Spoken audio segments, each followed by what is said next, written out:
Sigaliswagwik. Hello everyone. Welcome to day 2 of the Indigenous Farming Symposium. I'm very excited about today. We've got a lot of wonderful presenters that are going to be joining us. And so I am Leah Zize. I'm your host. I am the Agriculture Program Manager at United South and Eastern Tribes. And I'm putting this event on in coordination with Natural Resources Conservation Service. So they're an agency of the United States Department of Agriculture. They provide free technical assistance and funding programs for conservation in agriculture and natural resources. United South and Eastern Tribes is a membership organization. So we have 33 member tribal nations. We have 3 program areas. We work in tribal health program support, economic development, and the Office of Environmental Resource Management. And I'm within that third one as the Agriculture Program Manager. So if you'd like to learn more about USET, you can visit our website, usetinc.org. At the end of tomorrow's day, we'll have some time to do evaluations, and your evaluation will get you a native-made gift box. So these are all the items that you'll be getting, items from around the USET region, and then also a couple that are outside the region but are just fun items. So the Tonka bar and the Bedre chocolate from Chickasaw are not in the USET region, but they're still really nice quality native-made products that you could probably actually find in stores. So keep an eye out for those. Otherwise, we have the Passamaquoddy maple sugar, the Thunder Island coffee, sweetgrass sanitizer spritz, and Gakuyo Farms roasted white corn flour. That's really great if you want to make mush, or if you even want to make pancakes with that. It's a really lovely flour to use. So today we're talking about restoring indigenous ecosystems. And you might think this isn't connected to indigenous farming. Why are we going in this direction? But it very much is. It's very much a part of our food system, our broader natural resources management that we have ancestrally done and continue to do to this day, taking care of our ecosystems as a means of taking care of our plant and animal relatives, and then also as a means to make sure that we're continuing to sustain ourselves, having access to our traditional foods and traditional medicines, and sustaining all of those plant and animal relatives that we have relationships with.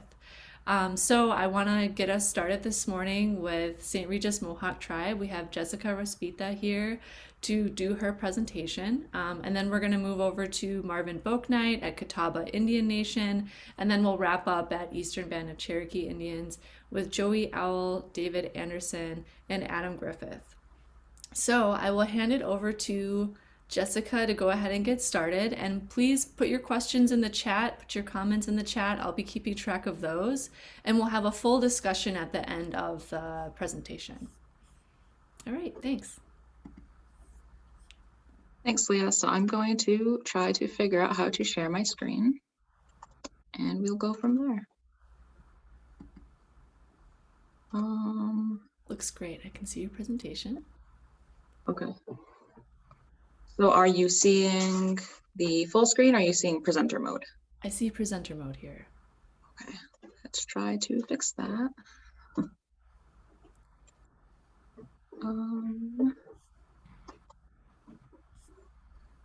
Okay, so are you still seeing just is it working correctly? No, I think you might need to, okay. Your display settings allow you to choose the other screen. I'm working on that.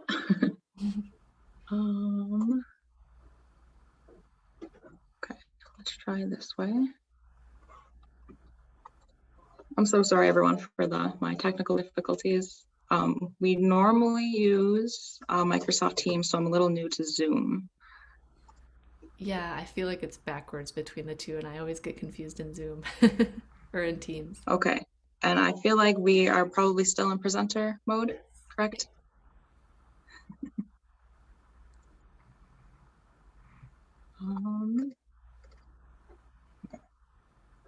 Better? Better. Okay, I think I did it. Okay, so let's get started. So Sego Zebuguego, welcome everyone. My name is Jessica Raspita, and I'm the Land Resources Program Manager at the St. Regis Mohawk Tribe Environment Division. We are located in Northern New York, and we are the easternmost tribe of the Haudenosaunee Confederacy. I'm really excited to be here today to introduce you to our native plant nursery. First, I'd like to thank Leah for organizing this event and for giving us the opportunity to learn from each other and to share each other's successes. I really enjoyed yesterday's virtual farm tours. It was really inspiring to see how deeply everyone cares about their work and to see the impacts that tribal farms are making in their communities. So I wanted to start by expressing that our native plant nursery is part of the Land Resources Program of the Tribe's Environment Division. The Land Resources Program is comprised of a number of initiatives, with the native plant nursery being our newest addition. Our program staff are involved in forestry, which includes tree planting to create green infrastructure, silviculture and forest management, and assisting the community with tree health assessments so that trees can be assessed and removed if needed before they present a danger to people or property. We also have a pesticides program that aims to protect human and ecosystem health by reducing the amount of pesticides through the promotion of integrated pest management. We also monitor and actively manage a number of invasive species that have been introduced to Akwesasne throughout the years. These species include the emerald ash borer and a number of invasive plants, which brings us to our next slide. Our invasive species work was really the driving force behind our native plant nursery, since it highlighted the need for native plants so that we could restore degraded ecosystems and return them to a more naturally occurring state. The first picture shows some of our emerald ash borer or EAB work that has been done. In the picture, a sentinel tree is being cut. For this project, ash trees were girdled in the spring to stress the tree to draw the EAB in, and then we returned in the fall to remove that tree. This served both as a population sink for this invasive beetle, and it also allowed us to monitor the movement and spread of EAB throughout our territory. And based on what we've seen so far, we know that our ash trees are highly threatened and that we will have a growing need to replace trees in our community in the coming years. We've begun some ash replacement work, and we will continue to do so. The second and third pictures are two of our most problematic invasive plant species. On the right, we have invasive Phragmites, which is our most common invasive plant. And in the middle is Japanese knotweed, which is one of our more aggressive invasive plants. Both of these plants tend to form monocultures by outcompeting and pushing out native plant species. They also tend to grow along waterways, which is something that we actively try to prevent because these dense monocultures along riverbanks negatively impact the habitat function of the riparian area. They threaten bank stability, and they take over areas that once produced traditionally and culturally significant medicinal plant species. One of the more important lessons we've learned from our attempts to combat native plants is that these areas need to be reestablished with native plant cover to prevent a return or reintroduction of the invasive species. And the reason this is so important to us is because our medicines and our traditional practices are tied so closely to the plants that are historically found in Akwesasne. And in order for these practices to continue, our plants need to be there. So to give a brief introduction to our native plant nursery, our program initially began in 2019 after we received a tribal wildlife grant from the U.S. Fish and Wildlife Service. This was a capacity building grant that helped us develop the skills and planning documents needed to begin operating a native plant nursery. This included the development of a business plan and an implementation plan, as well as training opportunities for our staff. And I'm sure many of you have experienced as well. Our timeline was delayed due to the COVID-19 pandemic, but nonetheless, we were able to complete the construction of our high tunnel greenhouse in 2020, and we began initial operations in 2021. So we are still a fairly new program. As mentioned, the purpose of the native plant nursery is to provide long-term sustainable native plant production to meet the needs for native plant restoration on tribal lands. And in this picture, you can see some of the plants and seedlings that have been raised at the nursery in the past year. While some of our initial inventory has been planted around the community as part of an urban forest restoration project, most of our plants have been kept as stock for future propagation. So the goals for our native plant nursery summarized here outline the four main pillars of what we hope to accomplish through our nursery and its operation, which are to produce native plants, to focus on plants that have cultural value, to restore areas that have been degraded, and to increase community awareness and understanding. And I just want to walk through each of these goals and demonstrate how they've been addressed so far. So goal one is to build sustainable tribal plant propagation capacity to benefit fish and wildlife habitats. And this, of course, refers directly to some of our ongoing restoration efforts. When we select species for propagation, there are a number of things that we consider, but one of the most important aspects is habitat type. Since our ongoing invasive plant work occurs primarily along shorelines, one of our first steps was to inventory undisturbed stretches of the rivers to determine what species should be found along our riverbanks. Our second goal is to support culturally and traditionally important native plant propagation. And this is the basis for what is perhaps our nursery's most valuable asset, which is the Native Plants Working Group. The Native Plants Working Group is comprised of community members and other tribal employees, all of whom have a vested interest in local plant species. The group includes members of the Environment Division's Land Resources Program, including our tribal forester to provide insight on trees, and our pesticide technician to provide input on pollinator protective species. And it also includes staff members from the St. Regis Mohawk Tribe Environment Division Remediation and Restoration Program, and they focus primarily on local Superfund cleanup and restoration activities. The group also includes some contracted traditional ecological knowledge consultants, as well as traditional plant medicine practitioners and other interested community members. The group collectively provides insight and direction to the native plant nursery because ultimately we want to be producing plants that the community needs. So this group has been instrumental in identifying species of importance, indicating species that have been becoming increasingly hard to find, and letting us know what they would like to see us focus our future efforts on. Our third goal is to outplant native plants to restore degraded tribal lands. And this speaks directly to our ongoing restoration needs as part of our invasive plant work. As mentioned, we are actively managing a number of areas that have been negatively impacted by an infestation of invasive plants.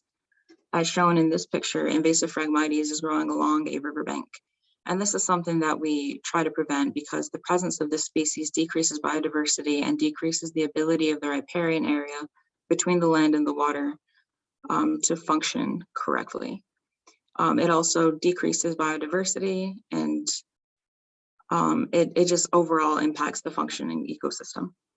So furthermore, the dense root system of Phragmites and Japanese knotweed, they both have this in common. They threaten bank stability. It leads to higher than usual rates of erosion and a subsequent threat of land loss in some areas. So our goal is to replant these areas using a combination of plants that are native, culturally significant, and beneficial to bank stability and for the health of the ecosystem.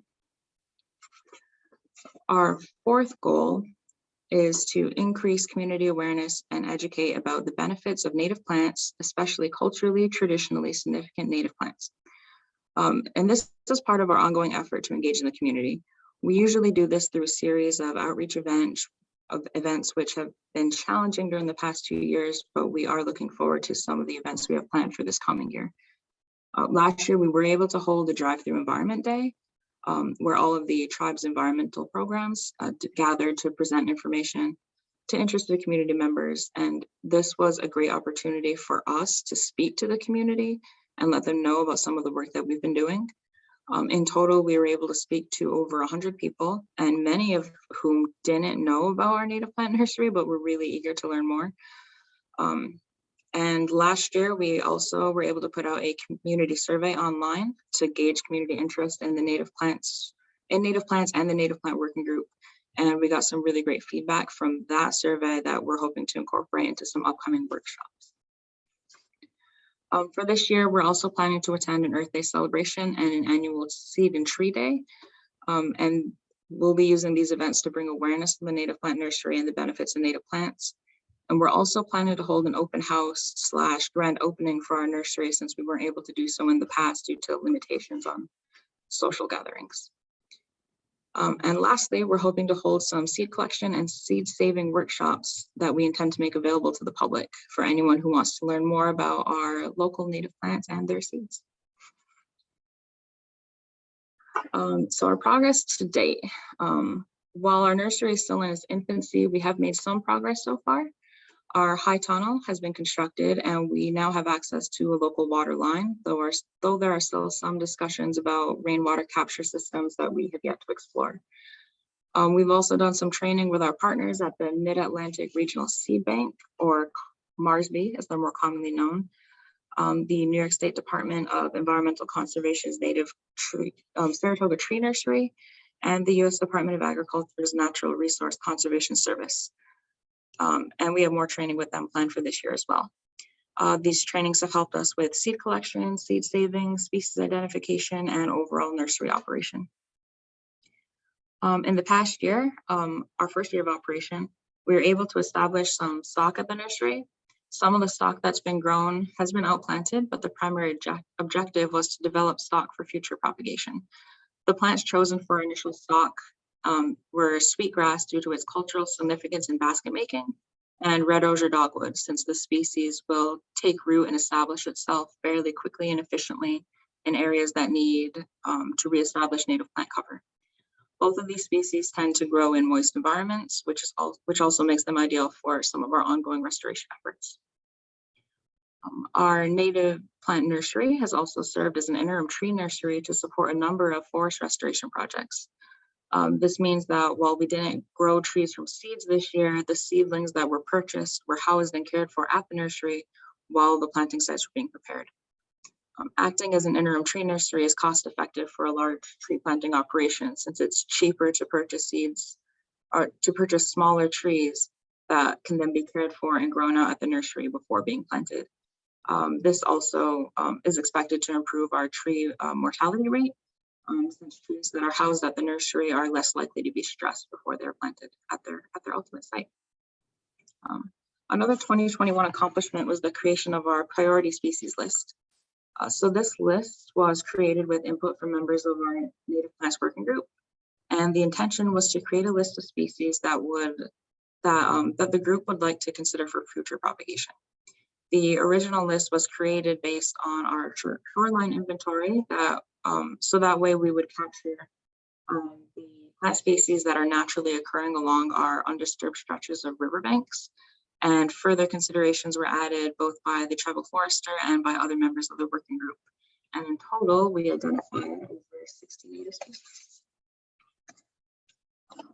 And so using our priority species list, we were also incredibly fortunate in that we had the opportunity to work with Dr. Jessica Dolan, an ethnobotanist and contractor with the Environment Division. And Dr. Dolan was able to use our priority species list to develop a plant propagation guide for our nursery. And this guide, it outlines the traditional uses of plants and includes guidances on seed collection, preparation, treatment, growing, and planting. And we're very grateful that we have this guidance and that she was able to provide this type of assistance. And this document will likely be immeasurably valuable for our operations for years to come. And lastly, our land resources program staff collected thousands of seeds from 38 of our priority species. This effort was done throughout the fall of 2021 with the assistance and guidance of Satyayoga Bucktooth, who is a traditional ecological knowledge consultant with the tribe. And these seeds will be used for future propagation. And we have plans to conduct another event this spring to collect plant materials for vegetative propagation as well. So our next step include investing in equipment and continuing to build capacity through the training and experience of our staff. This year, we're also planning to ramp up plant production by expanding the number of species in our inventory, while also making cognizant choices when selecting species so that they are suitable to the sites targeted for restoration. Since our restoration sites are part of an ongoing invasive plant project, the sites have not been selected yet. So we'll be working within our staff to assess sites for their eligibility for replant. We are also planning to revisit and revise our business plan. The business plan was intended to be a living document that would be updated annually to reflect current market trends and community needs. One of the long-term goals of the nursery is to eventually phase out grant funding so that we can become a self-sustaining service that's capable of meeting not only our tribal restoration projects, but restoration projects that are carried out by outside agencies, and also serving the community at large. I also wanted to share some of our challenges that we've had in the past 2 years, since I'm sure many of us have faced similar hurdles. We had some significant delays to our timeline due to the COVID-19 pandemic. When the pandemic began to impact us in March of 2020, our tribal council issued a state of emergency, which essentially paused all of our non-essential functions of tribal government, which included our plant nursery. And while we were approved to resume function in July 2020, just due to the seasonality of our work and the continued need to maintain social distance, we decided to delay our nursery operations until the 2021 growing season. So we're a little behind schedule where we'd like to be, but it's worked out okay so far. And we, like many other organizations and industries, have also had some staff turnover in the past year. And while not ideal due to the loss of training and development, we were fortunate enough to find our newest member of our team, McKay. Starting just last month, McKay is our new native plant nursery technician, and I'm really excited about the energy and enthusiasm that they've brought to our team, and I'm optimistic for the future of the nursery. We also had some logistical challenges related to the geology of the site of our nursery. There are geological issues pertaining to the design of the high tunnel that we had purchased. So the building design, it included poles that were meant to be driven approximately 3 feet into the ground on either side of the structure. However, the area that had been selected for the high tunnel was not necessarily ideal for this. Each time they attempted to drive one of the poles into the earth, they hit a rock. And when we shifted direction or position to try again, we hit another rock. So ultimately, we were able to work through this with the greenhouse supplier. We came up with a solution. So as you can see in the picture, we ended up building cement footers to go on either side of the nursery to prevent us having to drive the poles as deep into the ground. So right now, I think we're only driving in about 18 inches instead of the 3 feet that we were aiming for. But this did allow us to build in an uncooperative area. So I also want to mention one of our new 2022 initiatives. It's related to climate change adaptation. With the support of a BIA Tribal Resiliency Grant, we plan to create a living seed bank this year. And that will focus on rare or otherwise difficult to find plant species. Working with the Native Plant Working Group, we hope to identify a concise number of plants that our community members are having a hard time finding. And the intention of the Living Seed Bank is to identify species that we fear are being impacted by climate change and growing them out at our nursery each year. This will not only encourage the seeds to adapt to our changing environmental conditions as each generation is grown out, but it will also mean that our nursery will have an inventory of seeds for these rare or hard to find species for any community members who seek them. So interaction with the community is a vital part of the Akwesasne Native Plant Nursery, and one that we hope to improve upon this year now that in-person gatherings are beginning to return. As mentioned, we are hoping to hold workshops that will be made available to the public so that interested community members can learn more about our native species. We're also hoping to create some volunteer opportunities at the nursery once our production ramps up. And we're hoping to use these opportunities both to provide the community with a means of getting involved in the nursery, but also as a means of strengthening our partnerships with local agencies that have offered their assistance. Many of these include student groups and other summer student programs. So we also really like to work with the community youth to get them involved and engaged And perhaps the most significant tie we have to our community is through the Native Plants Working Group. Our working group is always open to new members, and we try to encourage community members who are interested in native plants to attend, because it is important that the working group reflects the needs of the community, and making this group as diverse as possible is ideal. I also cannot stress enough the value that the working group has for our nursery. The intention of the working group is to learn from and support each other, because ultimately this working group will determine the direction that our nursery takes. So in closing, I just wanted to reiterate the importance of our native plants. The ecological benefits of maintaining native plant populations is well known, but what is less widely known is the impact that these species have on Indigenous cultures. As an Indigenous community, our traditional and cultural practices are tied deeply to our natural world. Without black ash trees, there are no black ash baskets, and without baskets, there are no basket makers. And this is true for so many of our cultural practices and teachings. And we have a responsibility to future generations to preserve our native species so that our culture that is so deeply interconnected to our surroundings is there for them. And lastly, I wanted to take a moment to acknowledge and appreciate the support from our partners. Our native plant nursery was initially funded through a capacity building grant through the U.S. Fish and Wildlife Service Child Wildlife Grant. We've also received funding for technical support through USET to assist with our initial startup costs. And this year, we are also supported by a BIA Tribal Resiliency Award to operate our live seed bank. And we've also received technical support and training from some of our partner agencies, which include the Mid-Atlantic Regional Seed Bank, the New York State Department of Environmental Conservation Saratoga Tree Nursery, and the USDA Natural Resources Conservation Service. And thank you all for taking the time out of your day to learn about our plant nursery. Please feel free to reach out to either myself or McKay. We would be more than happy to answer any questions you may have. Yeah, thank you. Go Kalayo Yane. Thank you and great job, Jessica. I really appreciate you sharing all the information that you guys have, and just such a young program to have so much information is so incredible. And even though you were tripped up several times by the pandemic, it's amazing how much you've been able to get done. So I hope that comes through back to you as you kind of see and go through everything that's happened even in just the last couple of years. So we will, I took note of the question that came up. If you have other questions, please pop those in the chat. And then we'll move over to Marvin Boaknight at Catawba Indian Nation.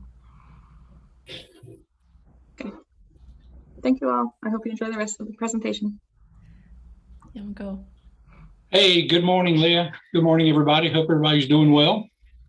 I'm going to attempt to share my screen here so I can put up a little PowerPoint for us.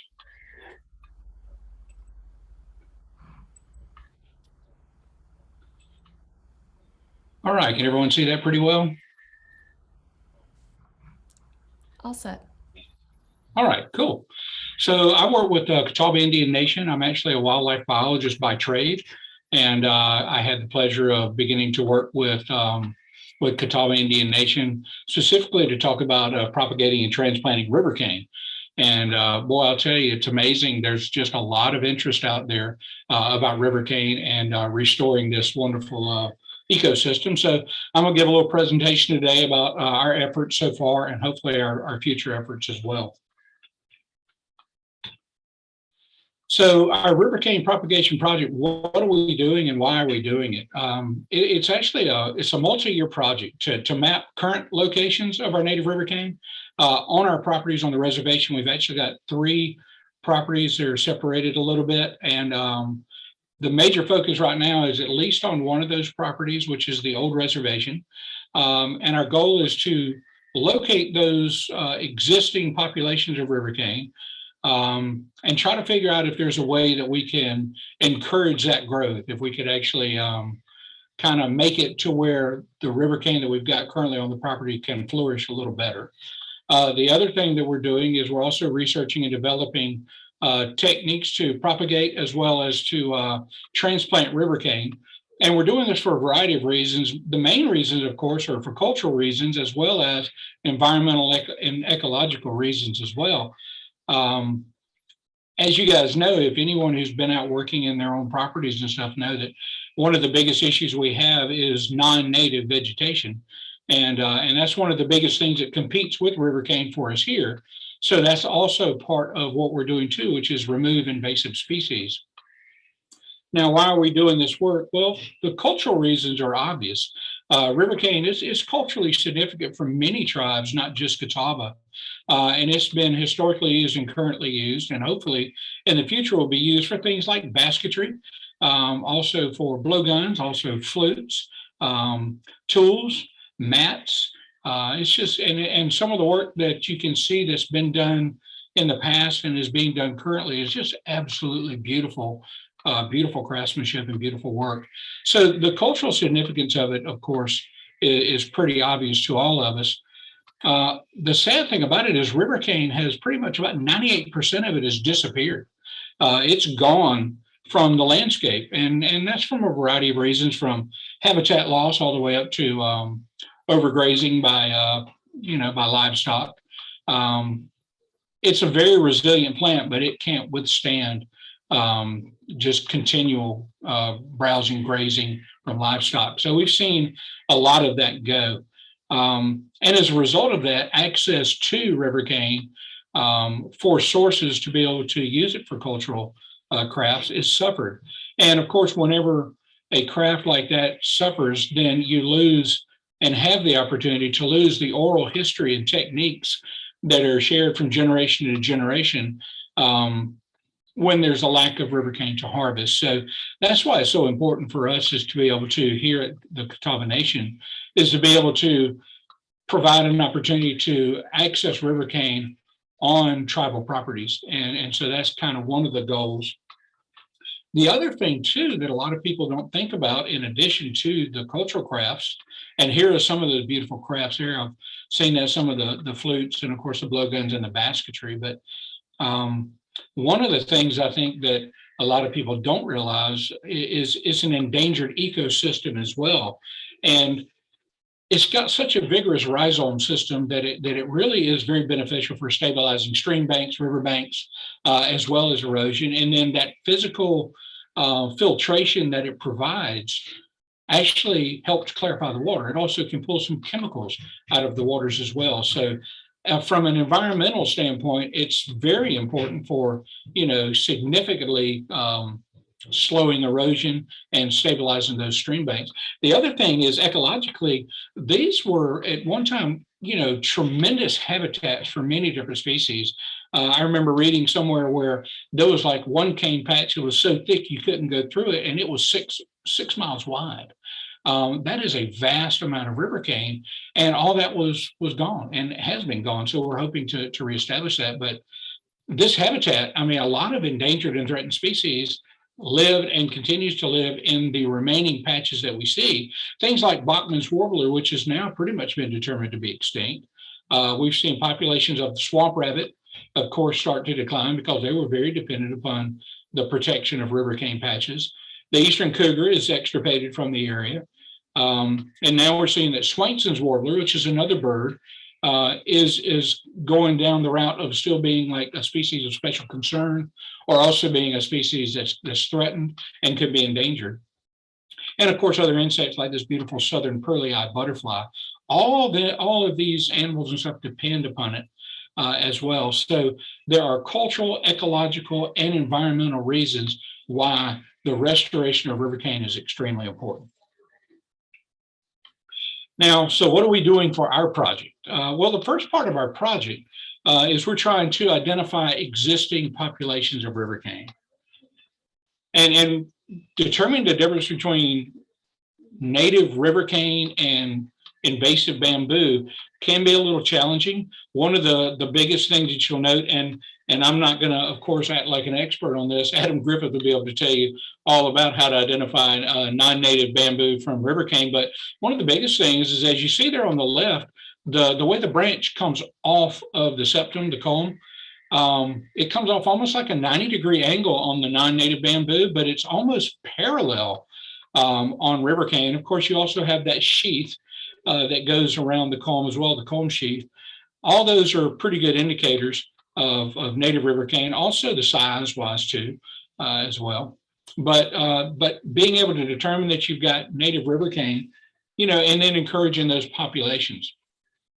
The one way to encourage those populations is you got to get rid of the invasive species. And depending on where you are, depending on where you live, there are different species that can be invasive. The invasive species, of course, are non-native, so they're introduced, and they compete for resources with the native vegetation. And a lot of times these plants come from areas that have a lot more competitive pressure on them. So when they come here and are deposited in our grounds, they don't really have a lot of competition, and so they just go crazy and they outcompete our native vegetation. But also native vegetation can be competitive for resources with native river cane in certain situations. We've seen native grapes, with the vegetation grow and compete a little bit. We've also seen smilax, which is a briar. And then, of course, also you can have some shading, canopy shading from native species as well. But for the most part, we're most kind of concerned with these nuisance invasive species, and they vary from location to location.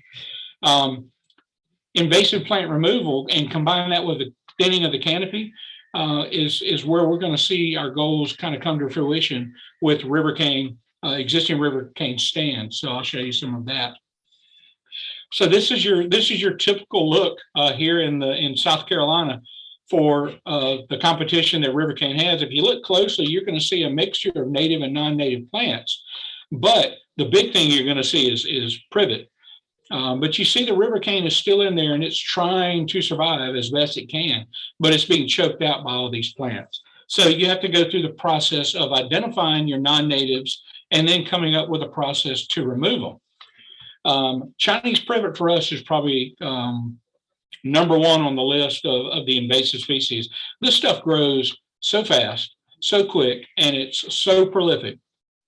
And it just chokes out and shades out river cane. It's got the opposite leaves. And when you look at it, it can form such huge thickets that, it completely shades the ground out. It also has a huge seed source. You can see all those flowers to the right. Well, they all turn into berries, and those berries, of course, have seeds. So you've got a huge seed bank also existing there too, which makes removal efforts even worse. But these things are so thick and they grow so tall and thin that they can be very difficult to remove. And that's one of the challenges that we have. Another invasive species that we see that a lot of people don't, I think, realize is an invasive is Japanese honeysuckle.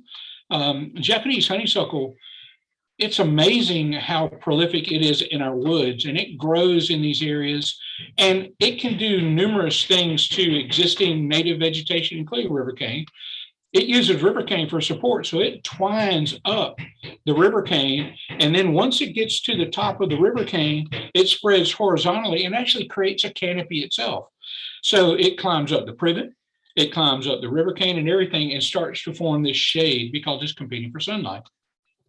As you can see in that middle picture, you can see the thickness of the vines of the honeysuckle. And then to the right, you'll see too, those are basically just running vines of honeysuckle running along the ground, just looking for something to grab onto so it can go vertical and get up and put out leaves and actually compete for sunlight. And then the picture below, you can see just how damaging it can be to existing vegetation. It literally chokes it out. So it can wrap around it and squeeze it and cause it to be stunted as well as kill it outright. So Japanese honeysuckle has been a challenge, and it's a challenge combined with the Chinese privet as well. Another one too, and I know there's probably some folks out there that you're seeing these plants that I'm showing, and you're probably cursing under your breath because you know how difficult a lot of this stuff is to deal with. This one is really a pain. This is the multiflora rose. Multiflora rose grows in such thickets, and every one of those branches has big thorns on it. So it's extremely difficult to penetrate and to get in there and get to the base of the plant to outright kill it. But it forms these thickets, and you can see on the right-hand side, that's what the thicket looks like in the winter. And then below that, that's what it looks like in the spring and summer. I mean, again, just completely shades the ground, chokes it out. So these are extremely invasive non-native plants. Another one we have too is what's called thorny olive, which is Elaeagnus. It's found here as well, and it can grow into such large bushes and shrubs that, again, it chokes out. So, and there's other invasive species as well, but these are the main ones that we concentrate on. And if I had to kind of prioritize them from the ones I've shown, it would be just like I presented. It would be the privet, then the honeysuckle, then the multiflora rose, and then the thorny olive. But it depends on where you are. You know, this can be reversed. You could probably have thorny olive, and it's more of a pain than the privet. Trust me, though, all of them are a pain to deal with, and all of them are a pain to get rid of. And you will literally pull your hair out trying to figure out ways to get these. It's funny because you'll go out there and you'll cut it and clear it, and it looks fantastic. And after a rain, you'll come back, and in about probably a week or two, you've got privet already popping back up. You've got honeysuckle already starting to grow up your vines and stuff. So it can be extremely frustrating, but we have had some success. This is why it's frustrating. This is the root mass of Chinese privet. I mean, and that's just one, look at all those roots, and it anchors itself, and it can be extremely difficult to rip out by the roots. So as good for the environment as mechanical removal would be and physical removal, you know, we have to look at mechanical and physical combined with some chemical treatment.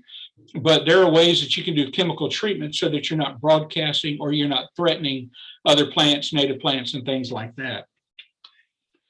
You got to cut this stuff to start with. And that's kind of the wild-eyed look that you get over there when you finally get into a stand of privet and you have a chainsaw. So you're able to go after it pretty well. But you can also use loppers as well. But you need to get a good clean cut on the plant. Okay. And then you need to treat it usually with a total vegetation killer, which is a glyphosate. Now, what I've used here has been about an 18 to 25% solution. Added to that is the plant dye, and you need an indicator dye so you're able to see what stumps you've treated and what you haven't. So what we do is we do stump cut treatments. We'll cut the stump, and then we'll paint it with the glyphosate with the dye mixed in with it, and that will kill it pretty well. Now, I had a gentleman at South Carolina Native Plant Society share with me one of the things they do, and I thought it was brilliant. They buy large capacity bingo markers or bingo daubers. That's what you see on the right, and they're refillable, and you can fill them up and you take them out there and you daub the cut surfaces with that, and it makes it a lot easier than having to work like a paintbrush or a spray bottle. You don't have any overspray with that. You can clearly and definitively put the pesticide or the herbicide where you need it to be. Here's an example of that. So you can use a spray bottle if you need to, but what you need to do is you've got to be able to cut it. And we've had very good success with working in the spring when they're actively uptaking nutrients to cut these privet and other plant branches and plants down and then paint that stump very well. And again, like I said, I'm using an 18 to 25% glyphosate solution, and it's been working very well. So that's kind of one of the things we do with the privet. Another kind of interesting situation that you can do that's a little more target specific, you know, when you're dealing with the honeysuckle itself is very hard to find the root plant, the base plant. So one of the things you can use is these floral tubes, and you can put a glyphosate solution in the floral tube and put it on one of the tendrils. You can snip the tendril and put it in there. It will take up the herbicide and kill the plant. So that's an easy, safe way to be able to control what plants get exposed to the herbicide. I've used it with multiflora rose, and I've also used it with honeysuckle as well and briars. The cool thing about this is you can also, with a much larger plant, you can also do it with a soda bottle with that glyphosate in it. You just need to remember that you need to put labels on this stuff and label that it is herbicides and poison. So make sure you label those effectively. But yeah, put the solution in the floral tubes, put a cut tendril down in there, and then wrap it with floral tape. And you only need a couple of these per plant, and it works surprisingly well. So here's a good example of kind of what way it looks like when you've removed privet. You can see privet to the left, but this is the area that I hand cleared. And amazingly, once I cleared everything with the privet, all the river canes started jumping and just really coming up out of the ground. I was literally shocked at the size of some of these culms that were coming up out of the ground. Here's some more examples of that.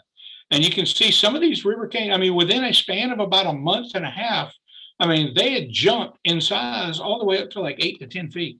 And I remember seeing them on the ground, just popping up out of the ground and marking them, and then following their growth all the way up. And it was because they didn't have any competition. We removed the privet. So I've got a little video I want to share with you to show you kind of this process and show you kind of before and after situation. Okay, guys, this is kind of what the area would have looked like before with all the privet. And you can see there's a ton of privet in there and stuff. But here is the area that I hand cleared. And what I did was I went in and I flagged all of the new culms that had grown as a result of that clearing. And as you can see, not only are they new culms growing up, which is exciting, but the biggest thing is look at the height on some of these culms, and the diameter is about probably an inch on some of these culms. So I'm really excited with what we've been able to do in this area. Look at all those are good culms. Again, those didn't exist before we actually cut all the privet out. So we cut all the privet out, and it opened up some sunlight, and I treated the privet with glyphosate. And I am just shocked at just the size and diameter of the culm that came up. So that's kind of a video of a project we worked on this late spring and summer of last year. And I agree with Jessica. You've got to get rid of the invasive plants. And I also agree with Jessica that COVID really had some restrictions on a lot of this stuff, being able to deal with it.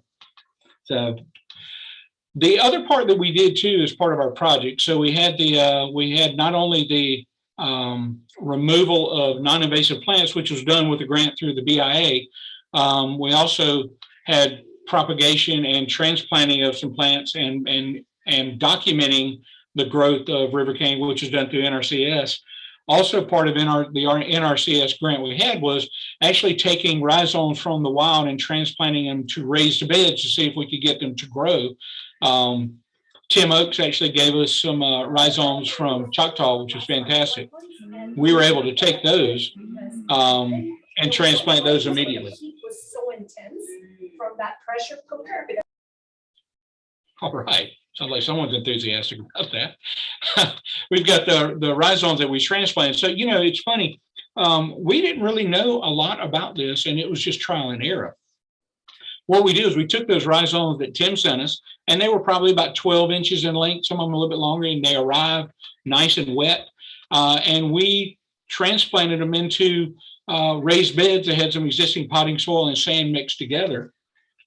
And we got some significant growth. You know, all the rhizomes that we planted, this is kind of how they popped up. It started off, I'll show you this right quick. It started off where some of the culms that we had to cut in order to put in the ground, we started getting sprouts right off of the bottom of the culms, as you can see in this picture. And we started to see them sprout. And you just see the nice little point come up out of the ground. Then you start seeing a few of the leaves open, and then it shoots up. So this is kind of, in the summertime, we had it on a sprinkler system. I had a timer set up, and we would irrigate them pretty much every day. And then as we got later in the summer, I started weaning them off of the irrigation to a point where we were starting to do just maybe once a week and then once every other week. And then through the wintertime, we only irrigated just a couple of times, but hardening up the plants, because our preparation for that is to take these plants, and instead of taking these plants and establishing them in the wild as a transplant possibility, we're going to use these plants actually in some areas of high erosion. So the experiment that we're doing is to take the rhizomes that grew and got growing in the raised bed, is to pull them up and transplant them to some areas where we've got significant erosion. We've got some erosion around some of the areas around our Head Start school. And we figured that'd be a great location to put that, because it's also a teachable opportunity for the younger students in the school there. But being able to take these river cane plants from a situation like this and transplant them into an area for erosion control is one of the goals of our program.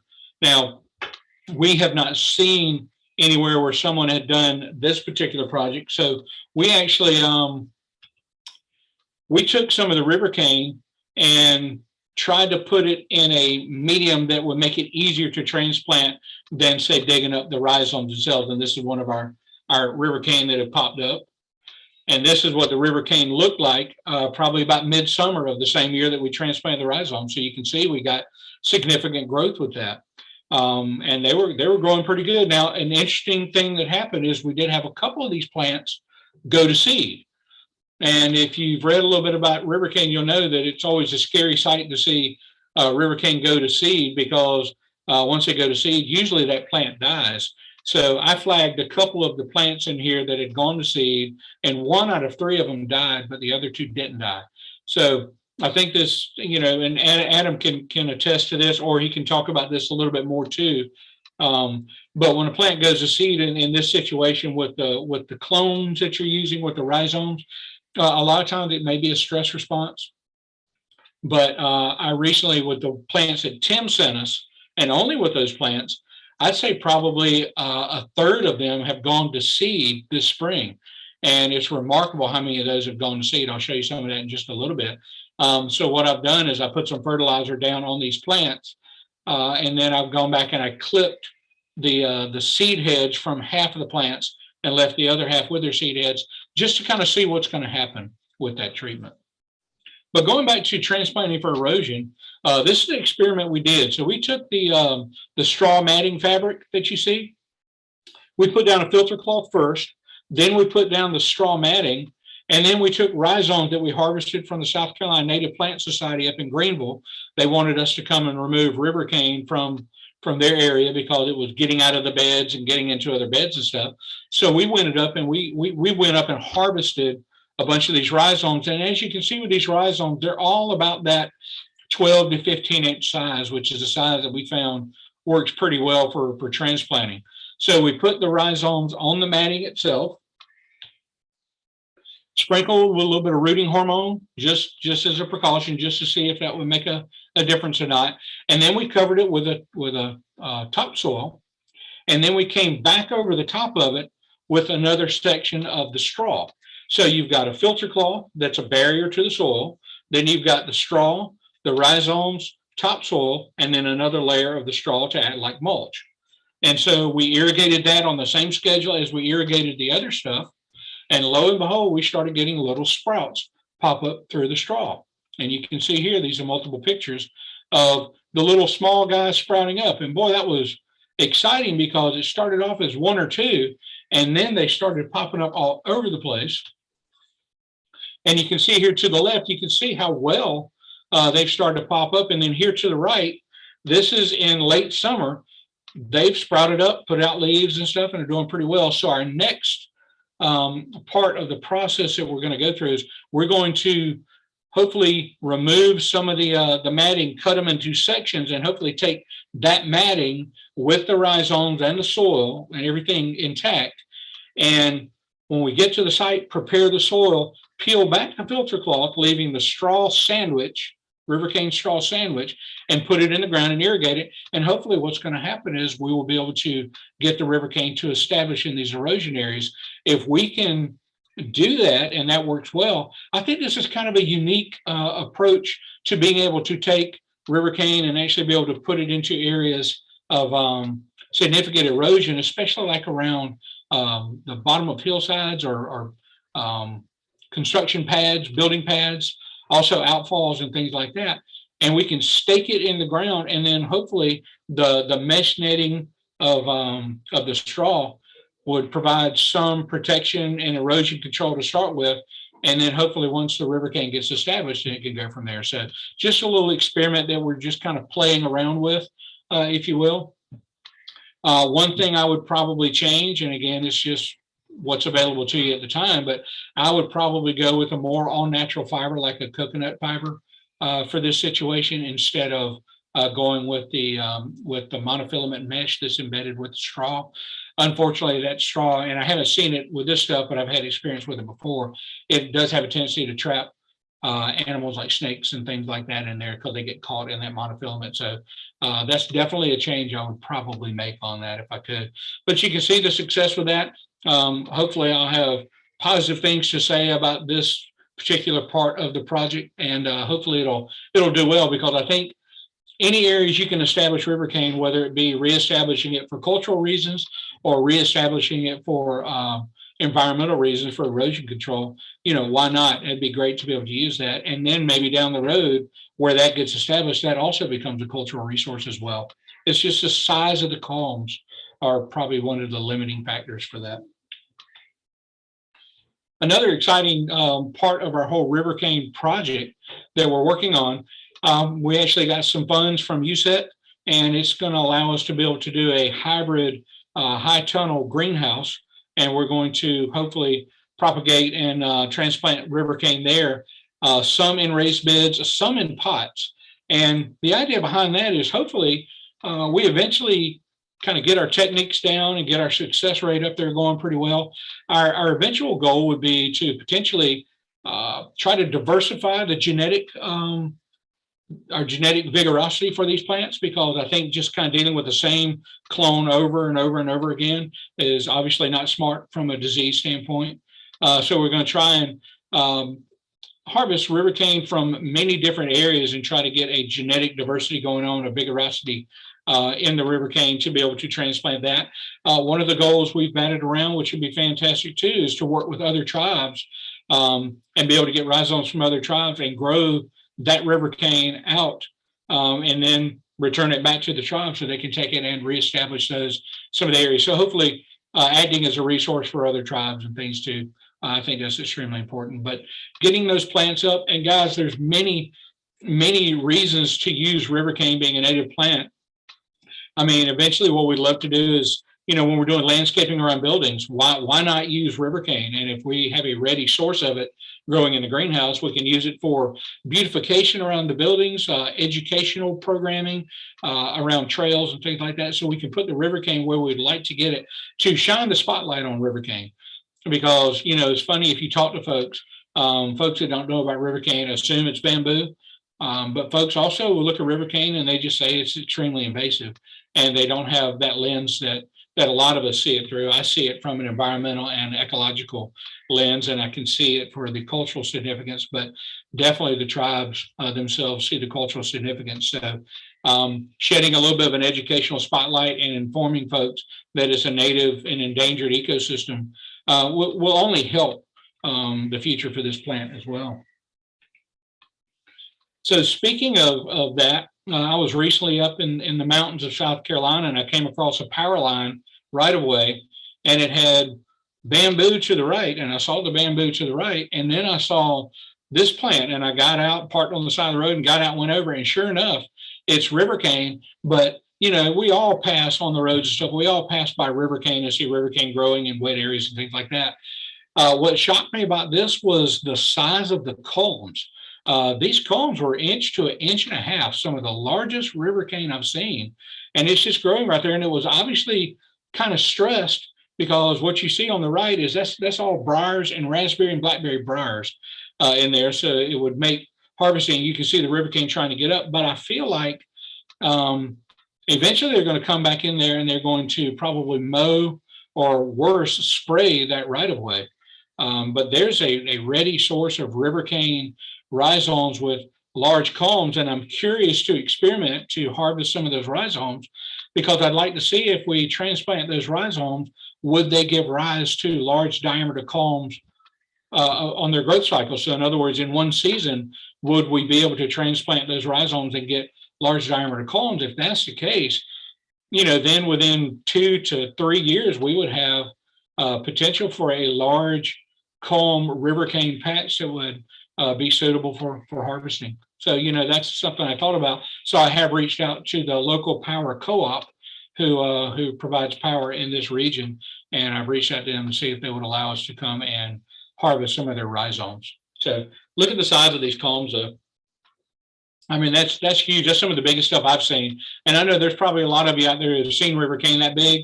For me, it was the first time in South Carolina seeing river cane that large. So that was pretty exciting for me, but it was also a little disappointing seeing the location. So hopefully we've got a cooperative nature with the power company there. So if you are going to be transplanting river cane from one area to another, I would strongly encourage you to do soil testing to see what the quality of your soil is. Obviously, if you're moving from one place, not even 50 feet away, that's one thing. But if you're coming from a completely different area, it always helps to know what kind of soil you've got, kind of know what you potentially may need to add to the soil, just to try and give every advantage you can to that river cane. But when I went through our local extension service here, which is Clemson Extension, we got our soil tested, and they are most associated with making recommendations for crops and agricultural type situations. They're not familiar with native river cane, but they can suggest fertilizers and soil additives for like native grasses and things, which I think can get you pretty close. So it's always important, if you're going to be doing that, I think, to do soil testing. And again, a lot of this stuff that we've learned this year, and we've only been doing this for 1 year. I'm really excited kind of about our progress that we've made so far. It's a lot going on, and I'm sure a lot of the stuff that we've learned and probably some of the conclusions we've come to might even be incorrect. But it's all trial and error for us. But if you are planning on doing this, or you want to do this yourself and it's something you're interested in, I just put a few what I call keys to success, because I think it's important to kind of know some of the things that are done. There's been quite a bit of research on river cane. So, read and reach out, find that research, reach out to local universities and learn as much as you can. I think if you can do your research, find out other areas, other tribes, other organizations that are doing some of this work. It's important to learn from them and try not to reinvent the wheel. And in research, one of the most important things you can do, and I think this probably is the most important thing, collaboration. It allows you to not reinvent the wheel. Folks are so supportive and willing to help. If you call them up and you show interest that you're interested in wanting to establish river cane, you'll have people that will talk with you. You'll have people that will chat with you. I specifically myself would like to shout out to Roger Kane, Tim Oakes, Adam Griffith, which you'll hear after my presentation here. Hopefully he'll admit to knowing me. But then also Brian Baldwin, and also South Carolina Native Plant Society, and it goes on. Those guys have been so forthcoming. When I ask them questions, I know they've been patient with me because of some of the dumb questions I've asked. But they've been so patient and are so willing to share. And it's because of their passion and their enthusiasm. It's transferable to me. And I get passionate and enthusiastic about it as well. So the more I learn, I use their example, and I'm willing to share what I've learned. And I'm willing to share my successes and my failures for the benefit of anyone who would be willing to want to do something like this as well. So collaboration with individuals is extremely important. Other tribal members, universities. If you're getting to a point where you're doing some planting projects, you can collaborate with master gardeners, master naturalists when it comes to knowledge and access of other properties, potentially preserves and things like that. Of course, NRCS and USET. Private landowners. Guys, a lot of these private landowners have properties that have river cane on them. But because they're private, you may not have access. So collaborating with them to have access for potentially harvesting rhizomes, for potentially harvesting river cane, period, without growing your own. But collaborating with these guys, county parks, we've got a situation right now where we've got a county park that's going to be next door to us. And my director, Aaron Baumgardner, has done a great job of establishing a relationship with them. And they've got significant river cane patches on their property, and they're going to allow us to come in and harvest some of those river cane to reestablish and transplant to our reservation. So don't forget about collaborating with these local folks, landowners, electric co-ops. All these are large landowners that have access to potentially rhizomes and plants, stuff like that. Also, as you go through this journey, just make sure you document your successes and failures, take photos, take videos, to share, to document, to go back and look at and see what you've done.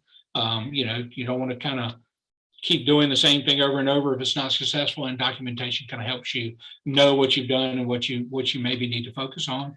And above all, patience.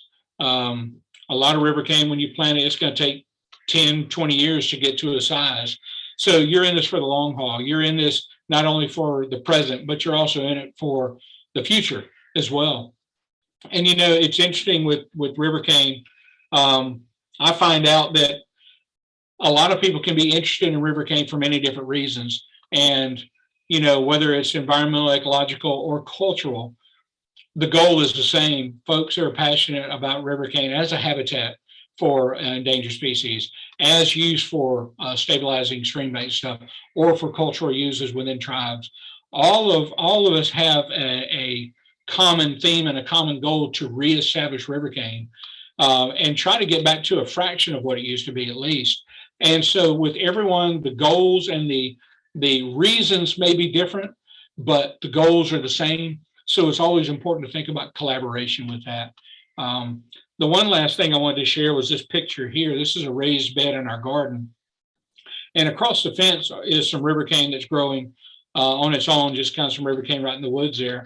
And to the right are the raised beds that I utilize to grow the river cane that I was working on. And, you know, I was thinking I was doing such great work and fantastic and amazing things. And wow, I was able to get river cane to come up and everything. And I look at this box behind me, and a river cane rhizome had grown under the ground and popped up into the raised bed with no work for me whatsoever. So that was kind of a humbling experience for me. I was like, oh, all this work, I think I'm doing great, and river cane's doing fine on its own.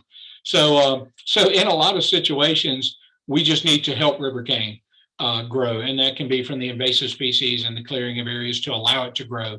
And sometimes it may need a little help with being reestablished in areas so it can get a foothold. Otherwise, it's just one of those things that it's an exciting project.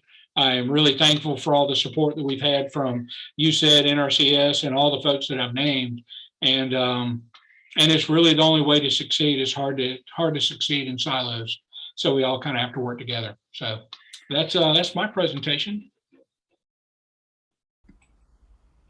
Thank you, Marvin. Your enthusiasm always comes through in your presentations and the videos that you produce. So if you weren't passionate about river cane, I bet you are at least a little bit passionate now. And I'm sure you all have a lot of questions for both Marvin and Jessica, but we're going to save all of those for the end. And we're going to move over to Eastern Band of Cherokee, right next door to Catawba. So Adam and David, I understand you'll be taking it from here.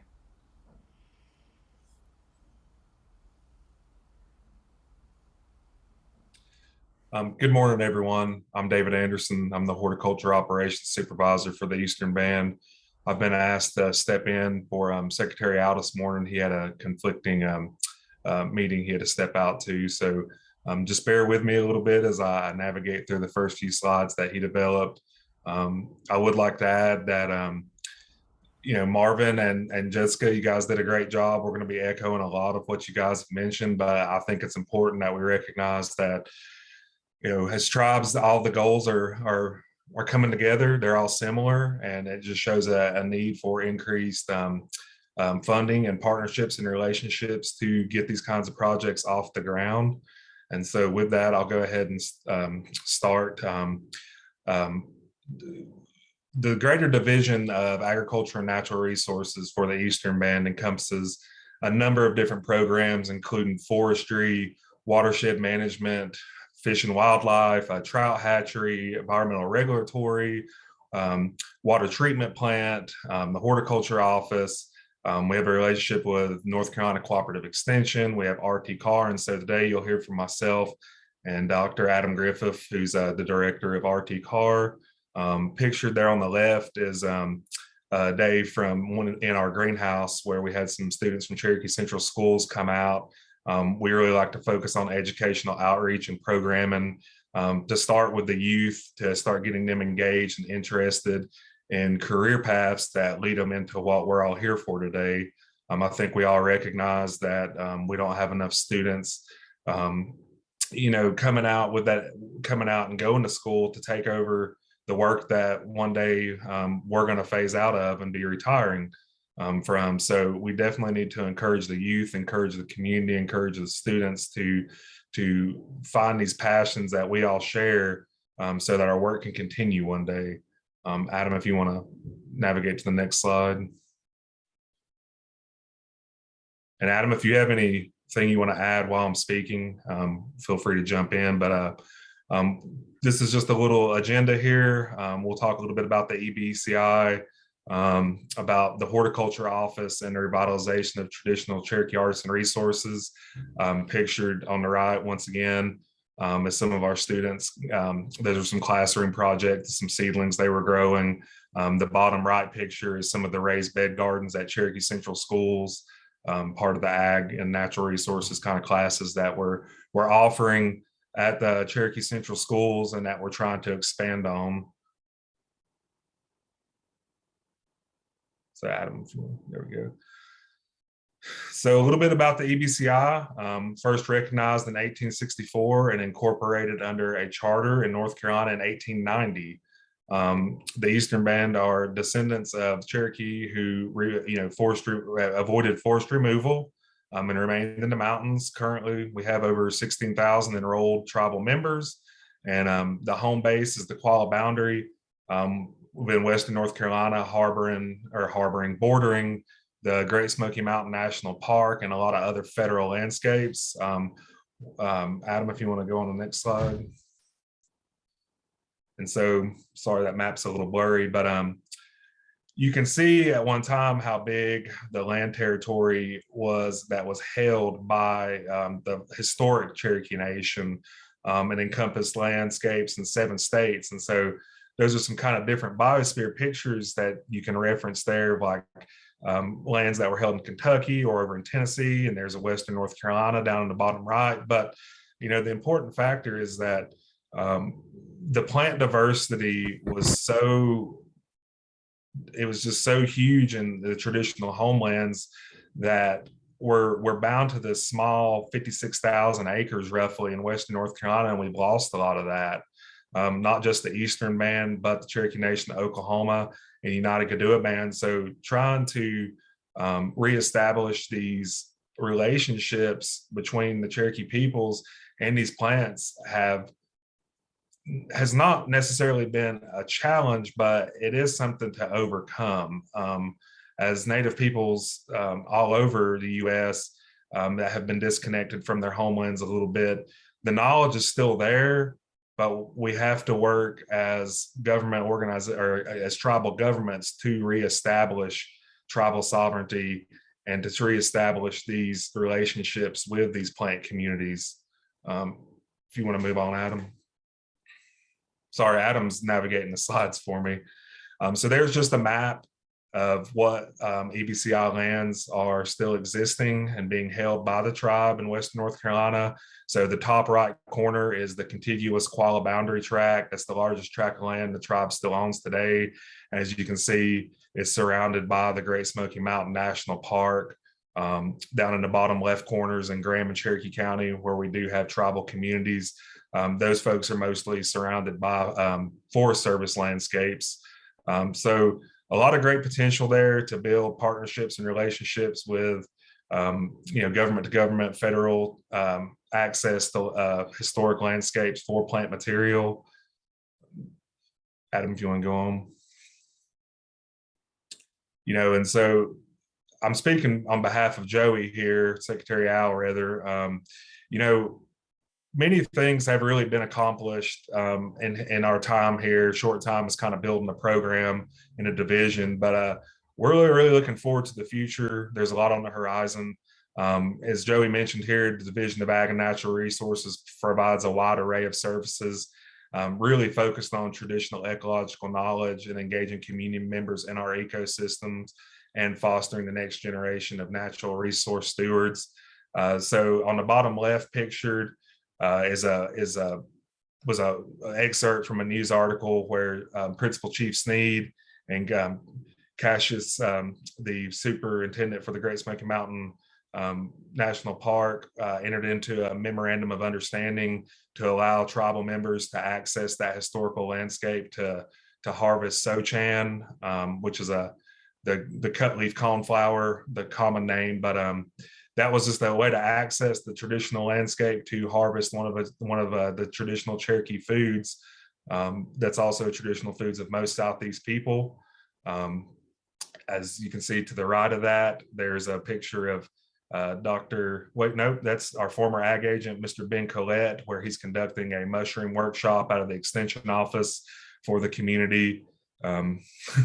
Unfortunately, that's me been over planting chestnuts. We have a memorandum of understanding with the American Chestnut Foundation to help restore chestnut orchards on tribal lands. That was our first planting last fall, and we hope to have another planting this spring, or we plan to have one rather. On the bottom right is a picture from Gadua, which is the mother town of all Cherokees. That site is preserved and reserved for cultural resources, but also for cultural activities. We lease out that property to individual enrolled members at a free of charge to either garden or farm on. But as a lot of folks have already mentioned about invasive species, that was a lease that had got out of control with Johnson grass. And even though fire sometimes stimulates grass growth, that lease was so thick with Johnson grass that we couldn't really bush hog it. So we had to actually conduct a controlled burn just to get it down to a manageable state. If you want to move on, Adam. So a little bit about EBCI horticulture. I've already introduced myself as the operations supervisor. If you want to jump ahead, Adam.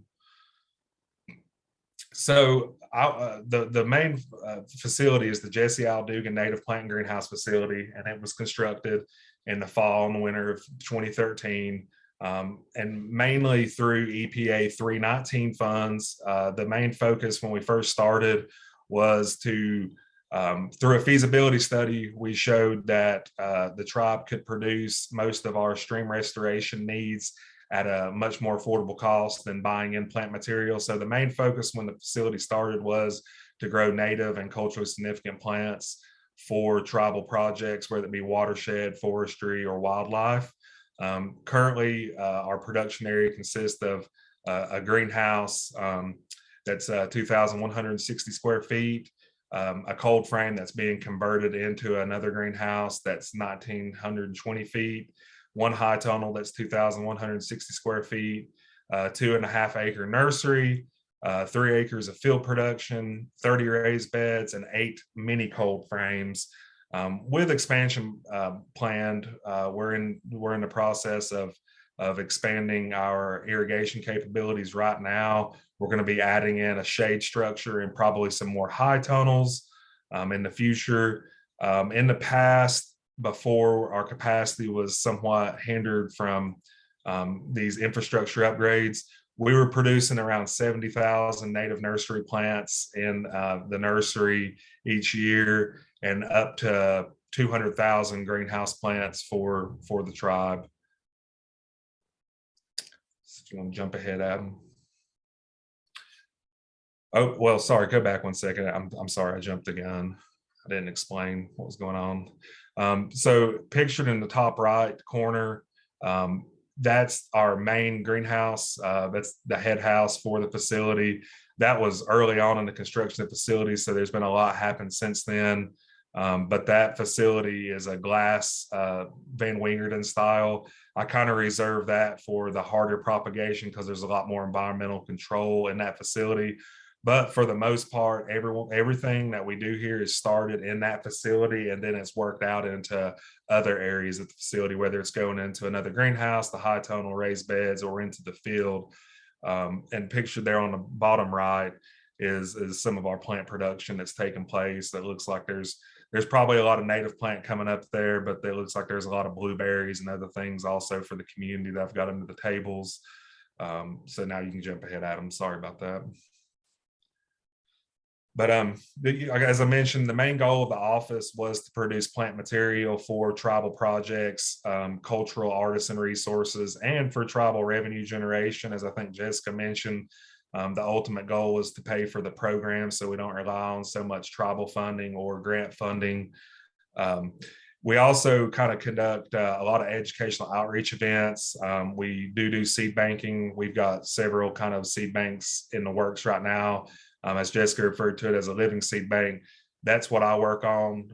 The goal of our seed bank here at the facility is to try to get as much plant material back into the community's hand as possible, but also to have the capacity to grow the things we need. We rely really heavily on the landowners and the community members to gather some things like hickory or butternut, any kind of seed. And so when they bring that down, we have a place to store it. We do several seed and plant giveaways a year. We also participate in pollinator habitat restoration. We offer farm services out of the office, which include shared use equipment. If we have a leftover growing space, we allow tribal members to grow some of their own plants for their personal or business needs. We're hoping to expand on that a little bit. We did complete an agricultural survey back in 2018. We have an integrated pest management plan that we developed for our leaseholders. We are working on right now, working on a Grow Cherokee kind of label. But as I mentioned, we rely really heavily on enrolled members. We rely more on them than they rely on us. And so if we have a community member come in and they have an interest in, say, forest farming, if we can help them with the services they need, whether it's finding the plant material they need or helping them business plan or connecting them to other educational institutes for information, then we'll help them do that. As mentioned before, we do invasive species work. We have pesticide consultation. I'm the EPA Region 4 rep for the Southeast. And so one of the things that we do here is we try to integrate like these integrated pest management plans to make sure that pesticides are being applied appropriately to tribal lands. We're working on building 2 pesticide disposal facilities.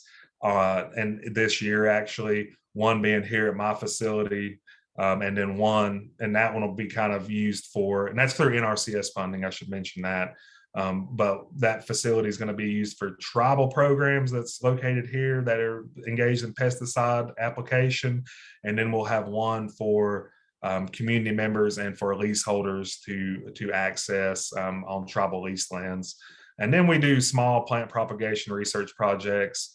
Marvin, kind of along the lines of Marvin does, I'd mentioned we're working really heavily on trying to figure out sustainable ways to produce, say, ginseng and ramps and river cane, a number of those culturally significant species that there's not a lot of information out there on.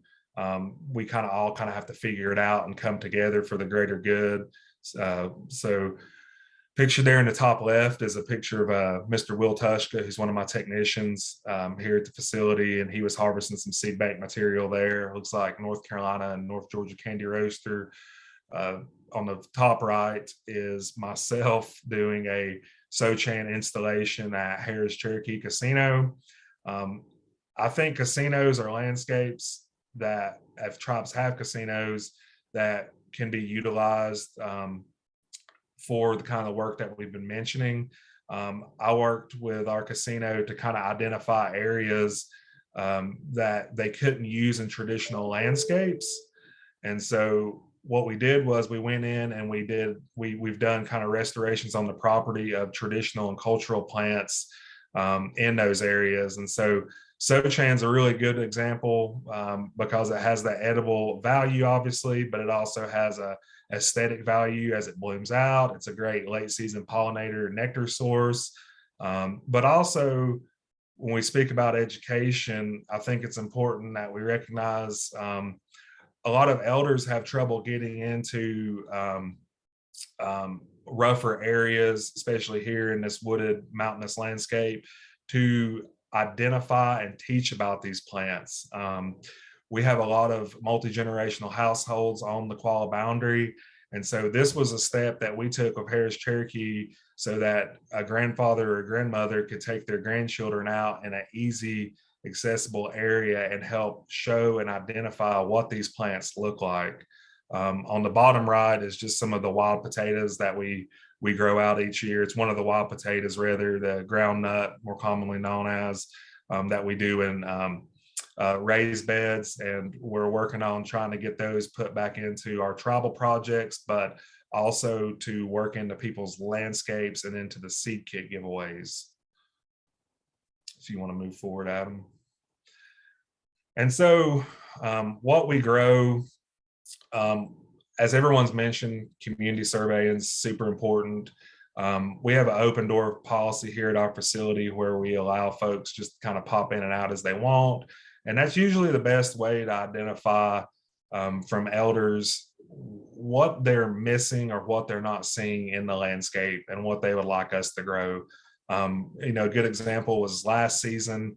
I think in a week span, I had 3 elders pop in and talk to me about wild strawberries as being something that they're having trouble finding, or they're not seeing it as much. And so we added that into our species list.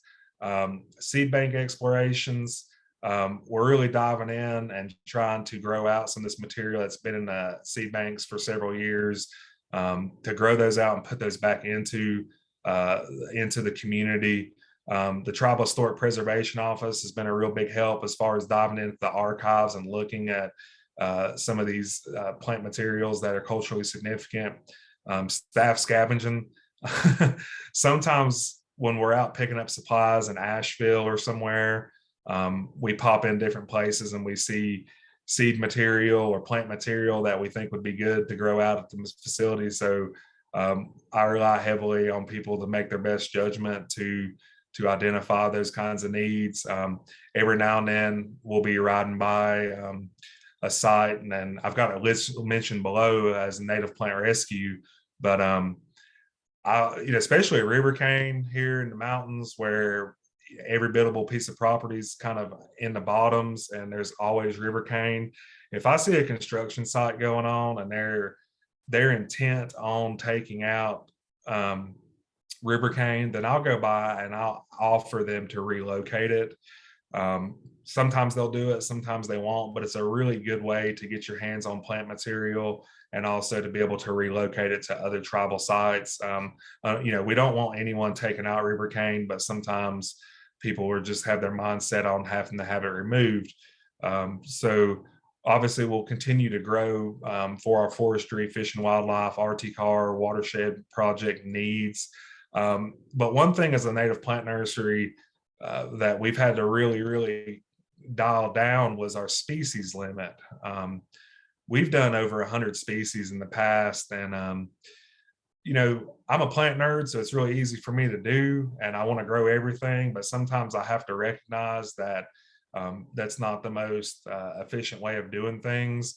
And so I've really tried to dial back, and we're working on compiling a list of what we need to grow here, especially that's not easily obtained from other sources.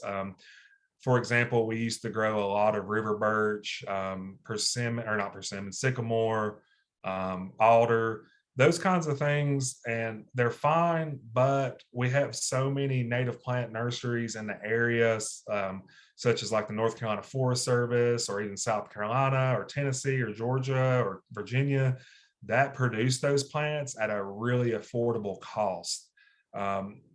Most times I can't grow it at this facility at the same cost that they can. It's cheaper for us to buy a lot of those plant materials in as bare roots and then grow them out, or go ahead and install those onto projects. But things I mentioned like ginseng, Jerusalem artichoke, or ramps, or wild potatoes, those things aren't easily accessible from nurseries. And so we can grow those things and we can be successful with them, and also be cost efficient for the tribe in the meantime. And so kind of where we're headed, we want to increase our farm services. We want more community members looking at doing traditional landscapes around their homes or on their properties. We want more farmers growing these things. We want more native plant nurseries We want to do more shared use equipment. We want to open up the facility more to help service their needs. More educational outreach is always needed. I feel like from all of our programs, how do we get this information out into the public hands, or how can we bring them into the facility and conduct outreach events that show how they can be successful, like show them these tools that we have, show them things they can invest in. We want to increase our food sovereignty kind of projects. And that kind of comes back into increase in kind of sustainable landscaping around homes as well. We have a really big drive right now for native plant agriculture. And so we want to put these traditional foods back into the landscapes. I think we've all seen it through COVID, that we can't always rely on grocery stores. We can't always rely on trucks to get here. On the Kuala boundary, we only have one grocery store, and we had to shut it down, I think, 3 times during the pandemic. And there was rationing. There was the rationing of items, and as tribes historically, there was never any need for that. And so we really want to focus on that and make it something where can we grow everything we need? No. But can we offset a lot of that? Absolutely. And we're going to do that through increasing our cannery production, increasing tribal foods distribution, getting more farmers out there, getting more growers out there, release system. And even with that chestnut MOU, we might not see it in our lifetime, but we will see it in our kids and grandkids when they can go out and harvest chestnuts once again in this landscape. We need to get more access through government to government relationships. One thing as a native plant nursery I struggle with is finding plant materials sometimes. So I want to be able to go into the park and collect butternut or hickory nut or possum grapes or elderberries, these things, and be able to grow them out here. But we also need to, as tribes, realize that we can access these relationships or these landscapes through agreements for our tribal members to access their traditional homelands to harvest their traditional foods.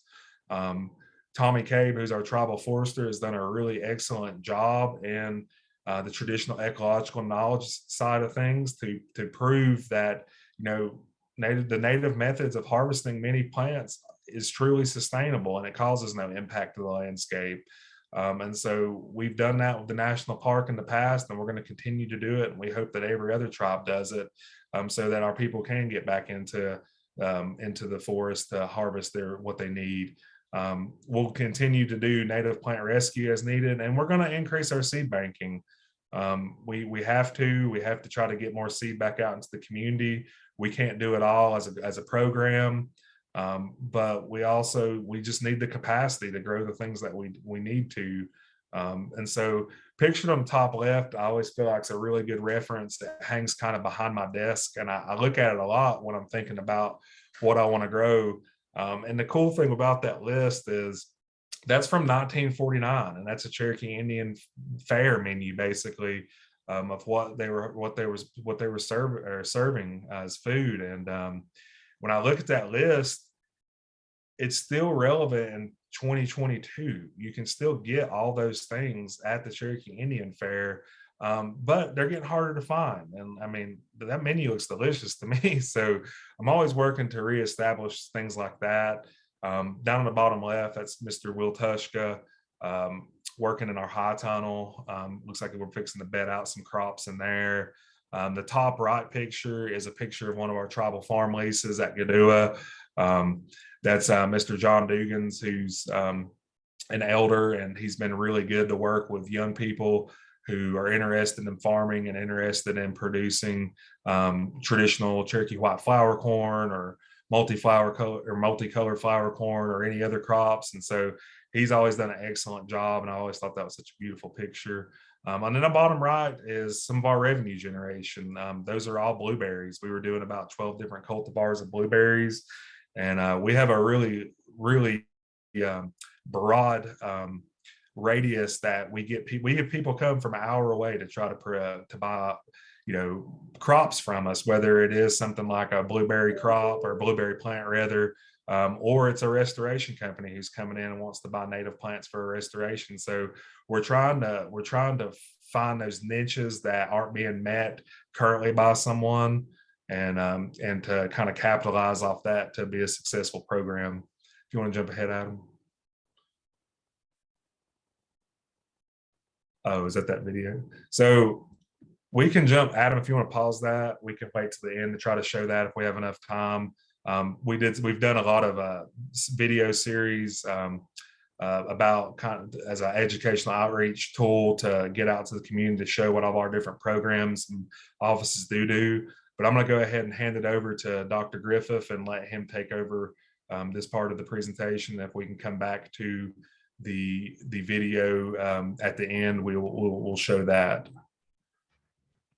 Thanks, David. Nice job. I appreciate the invitation, Leah and others, and definitely consider it an honor to talk to your group today, and I consider it an honor to be in my job as a non-enrolled person. So I don't take that lightly.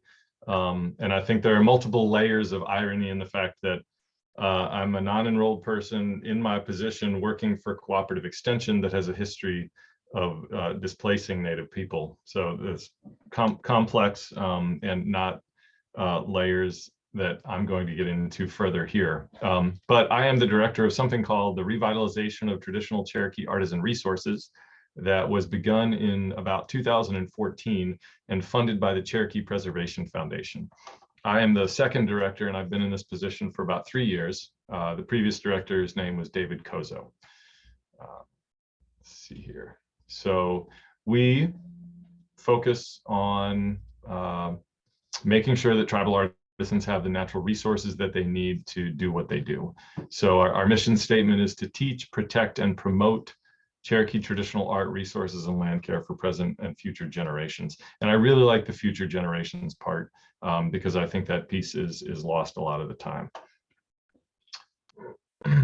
How do we do this? We do this through two primary mechanisms, education and grant giving. We've given away a lot of grant money over the years since 2004, $2.3 million, which is wonderful. And we absolutely rely on a lot of our nonprofit partnerships and have many friends that have carried out the hard work for the benefit of the tribal artisans here. And being housed in cooperative extension is a benefit because I consider cooperative extension to be an education and outreach organization. So I get lots of invitations. RT-CAR gets lots of invitations for public speaking, field trips, plant walks, and we get a really nice variety of media coverage. And sometimes we get absolutely wonderful phone calls from members of the community that say, hey, I've got this culturally important plant on my property, and tribal members are welcome to come and get some as they wish. They used 2 years ago, and that relationship with that person fell apart. Sometimes there's a story. Or, you know, sometimes I get phone calls like yesterday when a woman from South Carolina called and wanted 35-foot long pieces of bamboo. And she was calling me because I know a lot about river cane and had read some of my written pieces. And she wanted bamboo poles 4 inches in diameter to burn at Burning Man, and was talking my ear off about that. I said, good luck, good luck. So we have 3 basic goals, three strategic goals on how we carry out this work. Excuse me, on how we how we do our work. So basically that ample resources are available, that traditional knowledge is preserved and used, and the preservation of those culturally significant plants. And under 2 of these columns, you see restoration of artisan resources. And so that's primarily what I'm going to talk about today, and the restoration of river cane that Marvin was nice enough to set me up for.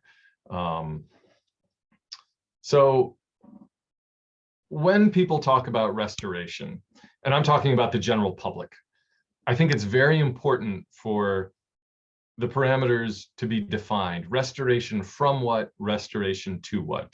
So many people have a preconceived notion of what a restoration looks like, that it may not be David's restoration, it may not be Leah's restoration, it may not be my restoration, it's their restoration. They want to restore their farm to what it looked like in their grandparents' time, or the stream to what their memory serves them.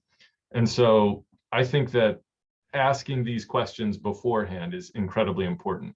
As Marvin noted, less than 2% of the habitat remains for river cane, and so it's incredibly important. My master's research was on river cane soils, and from 2005 to 2008, I cataloged river cane sites in the 7 western counties of North Carolina for RT Carr, who funded my graduate degree at the time in the Cherokee Preservation Foundation. Thank you very much, CPF. And so this was one of my sites. This was an absolutely beautiful site in Macon County on the Little Tennessee River, down near Otto, North Carolina. And I got really excited when I first saw this site. And then I came back a second time and I saw the silt fence. And then I came back a third time and I saw this, the for sale sign for $360,000 for both. This sold, and there's a large building there. And I struck up a conversation with the owner, who said, yeah, sure, tribal members are welcome here anytime. Just give me a call and let me know, and they can come and harvest river cane. So that's a lot of what I do. And I try to scout out the sites to make sure that the river cane is of suitable quality and quantity before I waste the time of some of our tribal elders and artisans. So one of the large projects that I was able to collaborate with David Anderson on was this Warren Wilson project back in 2019. So basically oh, you know what? It was January of 2020, actually. Anyway, I received a phone call from a conscientious stream restoration engineer who said that there was a large stream restoration going on at Warren Wilson College, which is just just east of Asheville. So a little bit more than an hour and 15, hour and 20 from Cherokee here. And that they were going to be tearing out about half an acre of river cane. I said, half an acre? They said, yeah. I said, and this is a stream restoration. They said, yeah, it's a stream restoration. And so they were taking a stream that had been channelized, so it was a straight ditch, basically, on a farm, and putting meanders back into that stream course. So they had to eliminate all the river cane in the area where they were putting those meanders back in. Fortunately, they were able to figure out a way, and common sense would tell you this, that you only need to destroy the plants on one side of the ditch and can leave the other side untouched. So they did that, but we were able to harvest quite a bit and transplant quite a bit. And because they had this large Cat 330, we just put it on this trailer and brought it back to the greenhouse, and David unloaded it with the skid steer. On the left, you see these little ditches that he prepared with the excavator, and we had just about 100% survival. So, no mortality. I look at what Marvin's doing and think, man, maybe we're pretty dumb with what we're doing. Maybe we should focus on what Marvin's doing and just transplant those rhizomes. It'd be a lot lighter and my back would feel a lot better. And so I think both approaches are valid depending on the tools that you have and the resources available. This is the approach that we took. And so we're planning on using this river cane. We've given some away for restoration projects. And RT Carr prioritizes donating cane resources to groups that will allow tribal artisans to harvest there in the future. Some people are concerned about the genetic diversity and that we're moving these plants all around far distances. And basically to that, I say, look, this red dot on the right represents Warren Wilson College, and the blue dots represent the locations where the river cane went. When we look at the overall large picture of how far this river cane traveled, it is pale in comparison to the historical extent of the river cane. In terms of restoration of indigenous ecosystems, I want to paint a picture that I've sort of pieced together from various sources, but there are a group of people that think that the large extent of river cane, with these patches extending for 6 miles, some of the writings of William Bartram and so on, it basically happened as follows. The traditional villages were on the floodplain, and these were fertile farmlands. The river cane likely would have been at the perimeter of that. And when Europeans arrived and the Cherokee villages were removed, that river cane basically expanded on those fallow fields and took over. And so for decades, a lot of these villages were had no human influence. When Bartram and some of the other people came to the south and wrote their accounts, that's the large tracts of river cane that we read about in a lot of those accounts.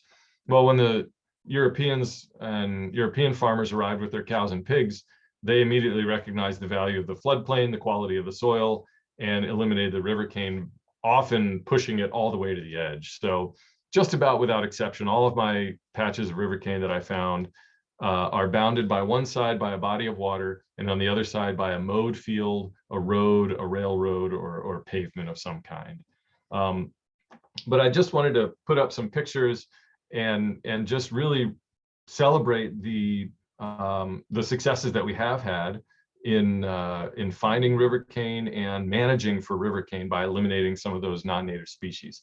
And so on the left, I pulled up to this river cane patch on private property in Yancey County and outbounded 2 white-tailed deer. I mean, it was absolutely the most beautiful thing in terms of habitat. On the right, we have the largest patch that is closest to Cherokee. This is the gateway site. And it varies in quality and quantity from year to year and decade to decade. This is Gabe Crow on the left and Dylan Morgan on the right.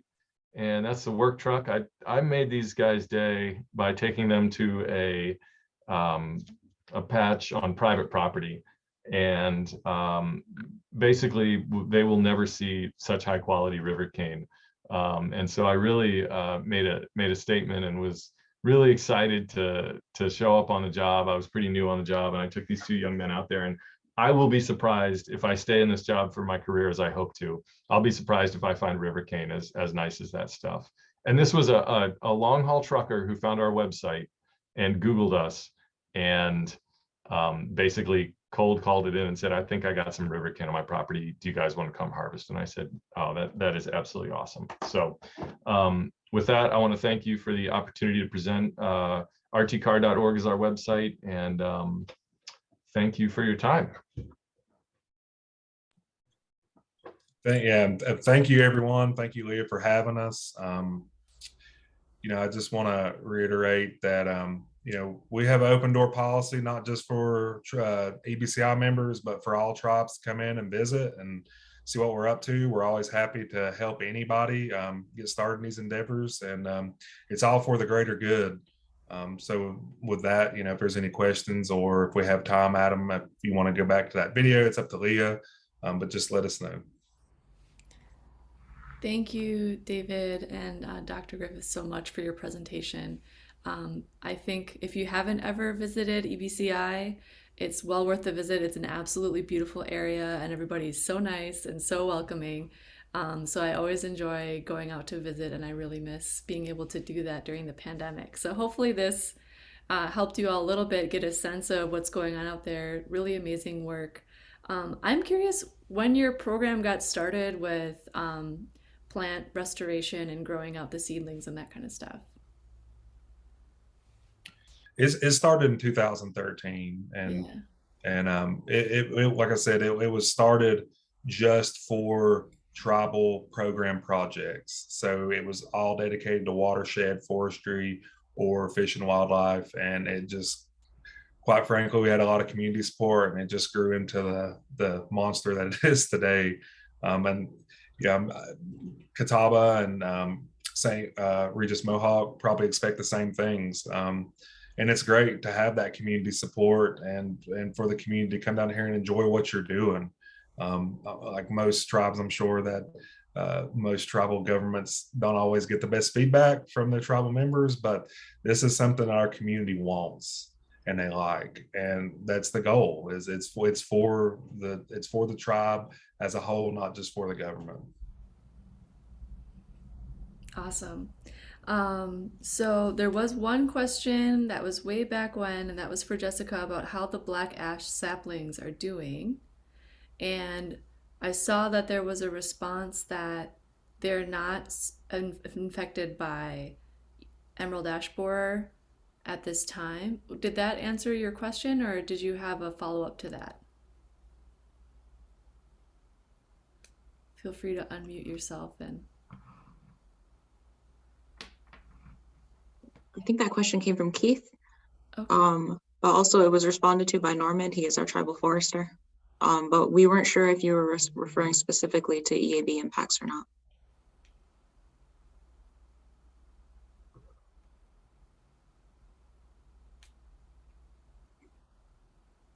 I'm not sure if we still have him on. So, we can't unmute. Well, feel free to type in the chat if you have a follow-up to that question or if there's something else that you wanted to know about the saplings. And then there was one question for Marvin.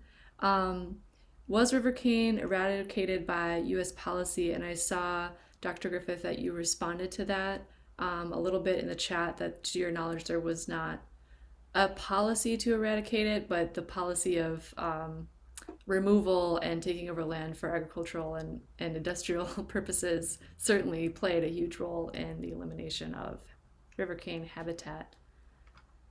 Did you want Yeah, I agree with that. I think really the biggest thing was just the overgrazing of livestock and destruction of habitat. And then livestock were, not just cows, it was pigs too. Pigs root around those rhizomes. And I mean, you could go up to the Great Smokies and around Adam and those guys and see the damage that wild pigs can do. They're devastating on rhizomes, tubers, and things like that. But that's really, I'm not aware. Adam, David, you guys, Jessica, y'all may. I'm not aware of a program that specifically targeted river cane, for eradication, because I don't think it was ever really viewed as such. No, I consider it to be a plant that needs a PR firm working for it. It's just got such a negative rap. I had a farmer call a couple weeks ago that just said, you can come and dig it all up from my property. And I went out and looked, and I mean, he's been fighting it for decades, just decades. And it's 20, 30, 35 feet into his farm fields. And the diameter of those culms is getting thicker and thicker every year. And eventually he may have to trench and plow to a depth of a foot and try to eliminate it. But if you don't get those rhizome lengths down and chop them up, you could actually multiply, right? Like chopping a starfish in half or something like that. So yeah, David's unmuted too. That's a good point. And I don't know of any policy specific like that. But one thing I try to do with our farmers and landowners who come in and do have river cane present is I try to make them understand the value of having that plant on their farm or in their ecosystem as well, because in the long run, it's going to help them out. And I think that we've had more people understand that and understand that value of, especially when you start talking about the money that it takes to restore a stream bank. I always kind of say, do you want better homes and gardens for 10 years, or do you want a stream bank and a road? And more people are seeing that, and more people are working with it. Some people are leaving it, but they're trying to control it to a buffer. But ultimately, it's not exactly what we want, but it is being managed and it's being kept in the landscape. And I think that's important. But Adam, you made a good point. It needs a PR. We just need more educational outreach on river cane as a whole. Oh, one thing I thought, you think of a lot of farms and stuff get subsidies for growing certain things, or managing their property a certain way. Wouldn't it be fantastic to get subsidies for growing river cane, especially when you've got a situation like Adam's talking about, where they've already got existing pretty much harvestable cane on property right there. And if you could pay him to grow that, and it would be beneficial to him as well, it's a win-win. But, maybe that's something that can be discussed down the road, but I just think that's the way to fight that battle, I think. So. At the state level, I've participated in conversations with a group called the IRT, and this group basically sets the requirements for stream bank restoration, revegetation. So they come in and they'll rechannelize a stream, and then they have benchmarks at say 1, 3, and 5 years with the cross-sectional area of the stems and the live staking. So they have to exceed say 70, 90, 80% survival, something like that. And river cane is not on the list of recognized species. And so getting river cane on that list is a priority of mine. And frankly, almost be surprised if I could do it in, you know, in my rest of my career, but we'll see. But yeah, absolutely. It just needs, I mean, it's everywhere and it's nowhere. It's just not occurring to the extent that it used to, but it's definitely not going to be endangered. Thanks. There was one question, and there's a little bit of conversation going on in the chat about eating river cane. Did anybody want to talk a little bit about that?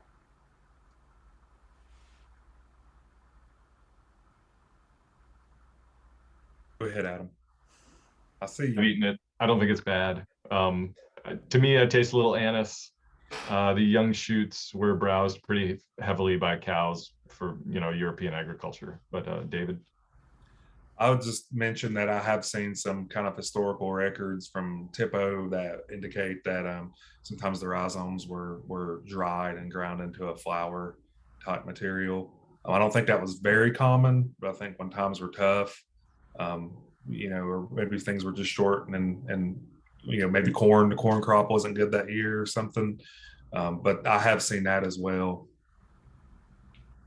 And sorry, I forgot to mention one of our employees that's on the call, Ms. Desiree Kissel, who's working with our program. She's a jointly funded position between the tribe and the NRCS. So part of the funding comes from the tribe, part of it comes from NRCS to implement tribal programs or implement NRCS into tribal programs on the boundary, and also do educational outreach and work on these kinds of projects and build relationships. And so I just had to give her a little recognition there. She's doing an excellent job, and we hope, as like Marvin mentioned, you know, that's a possibility. You know, we can encourage NRCS to start taking a more serious look at I guess compensating or giving some kind of incentive to the landowner to keep river cane established on their properties. Absolutely, even something along the lines of what they did with wild rice, where reseeding the wild rice beds is now a recognized habitat restoration practice. Awesome. And Desiree is going to be on tomorrow. She's speaking tomorrow. So if you want to hear more from her, she's got some time on the agenda tomorrow. There was one more question for Marvin, and then I think we might have time if your video is short. Just a question to elaborate on your funding a little bit more. So we had one specific grant that we utilized for from BIA, which was removal of invasive species. We had an NRCS grant that was funded to allow us to be able to not only remove but also transplant river cane and remove invasives to encourage river cane to grow in established areas, as well as propagate it. And then we are working with Leah and USET on a grant for funding our greenhouse and working on that. And Desiree, if you want more information, more specific, if you want to just shoot me an email or shoot me a message in the chat, I'm more than happy to talk with you a little more about that. Awesome. And there was a couple of questions about whether or not the recording from today is going to be made available. And the answer is yes. Day 1 is already on the event website, and Day 2 should be on there this afternoon, and the same for tomorrow. So for those of you that want to stay on, I'll give some time to David and Dr. Griffith for their video, but I understand we're at the top of the hour here. Thank you, everyone. David, if you want to go ahead and play your video. Adam's navigating. Oh, is it? Okay. Yeah.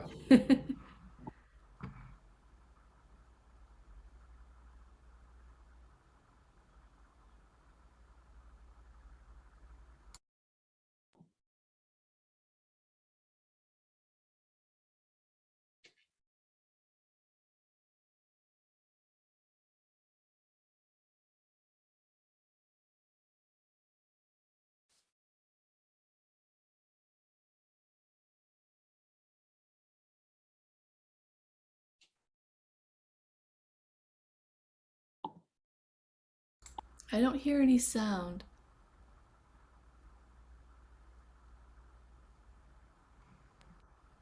Adam, you have to unmute for that. I'm not sure. Yeah, maybe. It's an 8-minute video, so I won't cry if there are 2 viewers at the end and one of them is me.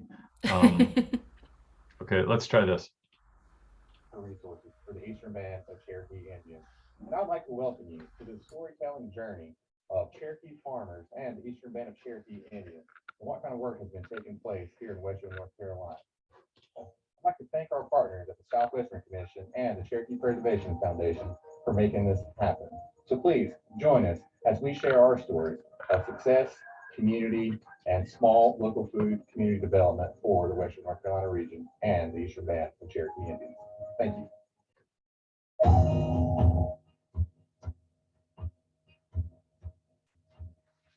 Welcome to Mountain West, where you can put your roots down and grow your business.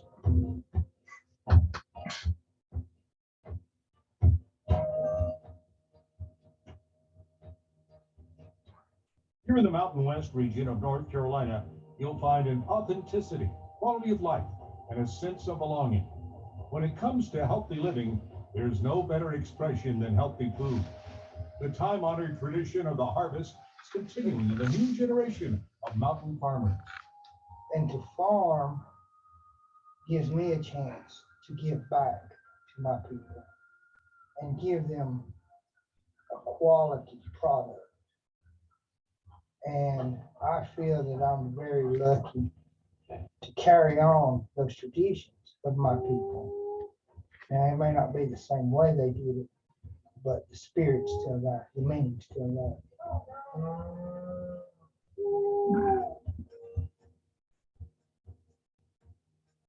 Each year, Earth Day marks the anniversary of the birth of the modern environmental movement. Members of the Eastern Band of Cherokee Indians celebrated Earth Day by inviting members of the community to the Jesse Al Dugan Native Plant Nursery for both plant sales and giveaways to tribal members. We have staff members on site today to disseminate educational information to the public so that they're aware of what kind of programming goes on and to ask questions and to learn about our opportunities that we provide and services that we provide to the community. This is our annual Earth Day event that we host every year. For this year, we're giving away blueberry plants to enrolled members, but we're also selling for the first time. What we give away is planted each year in someone's garden, which allows someone's garden to get bigger and bigger every year. So this really encourages people to continue our own cultural self-sufficiency. I think people are seeing some blooms, it's getting warm, people are feeling good, they're getting some sunshine. So go come down and see some fresh plants. I think it just makes people feel good about getting out, being active and being healthy, and hopefully growing some of their own food. I'm Joey Al. I'm the Secretary of Agriculture and Natural Resources for the Eastern Band of Cherokee Indians. And we are here with Mr. Harold and Nancy Long in Cherokee County, the Great Creek community, on their Long family farm and gallery property. We're here today to capture the spirit and the great work that these fine folks have been working towards and accomplishing all their lives, but particularly on this farm for the last 4 years. It has really gone full circle. You know, started out as Cherokee land, and now with Harold and our son and our grandchildren, it is back into a Cherokee family's hand. That's why he flies the Cherokee flag here.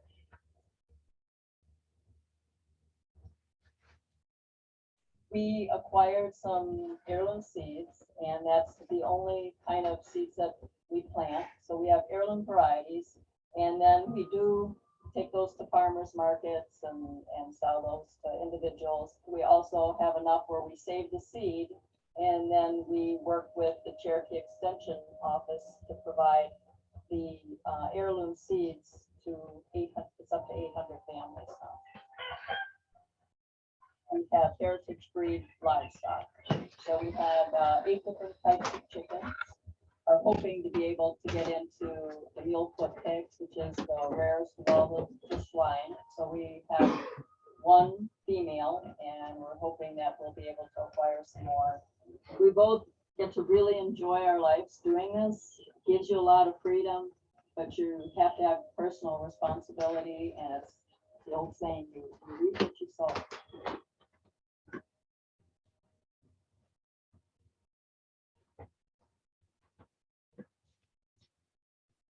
We're here today at the EDCI Tribal Pantry to discuss what this facility accomplishes for the EDCI community. And so what do we have going on in front of us today? What are you working on? Just about anything and everything. Beans, cabbage galore, jellies, jams. We do traditional homemade soup, beans and hominy, which we make the hominy from flour corn. We do chow chow, we do macaroni and tomatoes, you name it, we pretty much do it. Christine, can you tell us about some of the most unique products that you can here? Well, we do can a lot of the traditional things, like in the spring, we will do sochan, we will do poke salad, and bear meat. We do just, a lot of different things. What we really envisioned for this facility here is completing a feasibility study as well as a phase 1 design to look at how we can continue to operate a facility that is reminiscent of the time bygone with canning, as Christine had mentioned. It's just not around as much anymore, and the opportunities here are ripe for picking.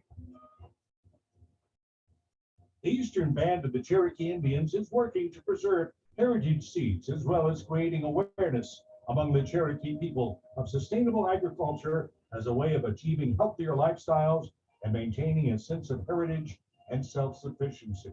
So in 2013, through EPA funds, they decided to build this facility because they were buying a lot of native plant species to go on aquatic restoration projects, and they did a cost assessment and realized that they could actually grow the plants cheaper than they could buy them. So that started what we're doing here. And so I think that's one thing that really highlights this facility, is that the plants that we are using in our restoration projects also have a cultural impact in the community as well.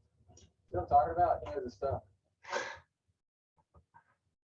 We know that the opportunities go beyond our own boundaries. Our neighbors in Jackson County, Swain County, Haywood, Macon, Graham, Clay, all these areas, with the technology and the resources that we have at our hands and our fingertips, the sky's the limit. I think what we both experienced is a resurgence of enthusiasm for agriculture for our community. Mountain West, where you can put your roots down and grow your business. Find out more by visiting gowhc.org.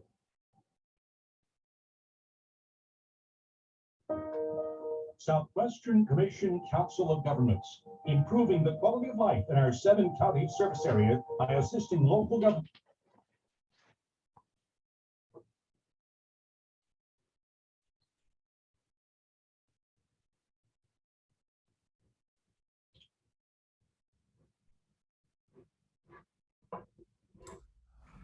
Thank you. And then there was one question, if there's a link to it to view later.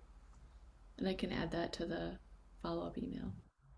Yeah, if I don't have the link, I'll be able to get it. Maybe David has it, but we'll figure it out. Yeah, we can send it to you, Leah. I'm not sure exactly which site that's posted on. It could be on our ABCI Natural Resources .com page, but if not, then I'll send it out to you for distribution.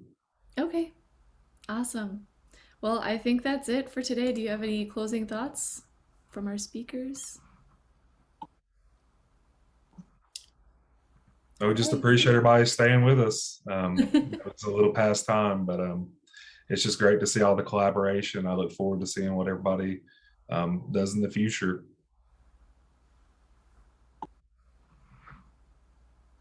Absolutely. All right, well, we'll see you all tomorrow, 9 a.m. Central, 10 a.m. Eastern, for the third day of the Indigenous Farming Symposium. Bye, everyone.